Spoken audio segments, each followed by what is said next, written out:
জন্ম ও মৃত্যুর অন্তর্বর্তী সময়টুকুর নামই জীবন। তবে মানুষের জীবনের এই গতি সবসময় অনুকূল থাকে না, আবার জীবন প্রবাহ থেমেও থাকে না। সুখ দুঃখ হাসি কান্না জীবনের অবিচ্ছেদ্য অংশ। এসব ছাড়া জীবন হতেই পারে না। মূলত এসবের সংমিশ্রণ জীবনটাকে উপভোগ্য করে।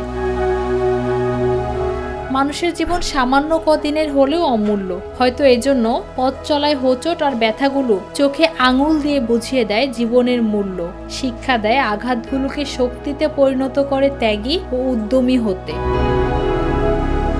জগতে যারা বড় হয়েছেন তাদের প্রায় সবাই জন্মের পর থেকে বড় হওয়ার আগ পর্যন্ত দুঃখ কষ্ট সঙ্গে নিয়েই বড় হয়েছেন। অতঃপর সুখ সমৃদ্ধিতে অবগাহন করেছেন। আজন্ম দুধ কলায় লালিত পালিতরা জগতে সম্মান খ্যাতি অর্জন করেছেন। এরূপ মানুষের সংখ্যা ধরণীতে তেমন একটা নেই।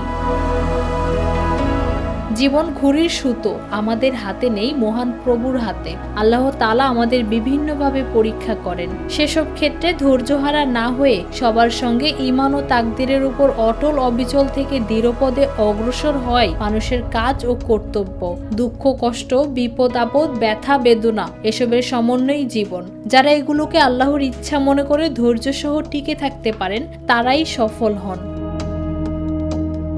ধৈর্য অনেক কঠিন, তাই তার ফলও বেশ সুস্বাদু অসাধারণ। মহান প্রভুর ভাষায়, নিশ্চয়ই আল্লাহ ধৈর্যশীলদের সঙ্গে রয়েছেন।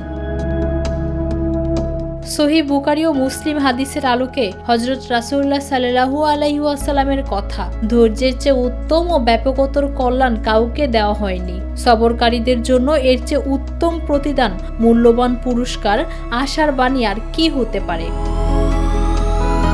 সূরা বাকারার আলোকে যে পুরস্কার প্রসঙ্গে কোরআনে ইরশাদ হচ্ছে, হে মুমিনগণ, তোমরা ধৈর্য ও নামাজের মাধ্যমে সাহায্য প্রার্থনা করো। নিশ্চয়ই আল্লাহ ধৈর্যশীলদের সঙ্গে রয়েছেন।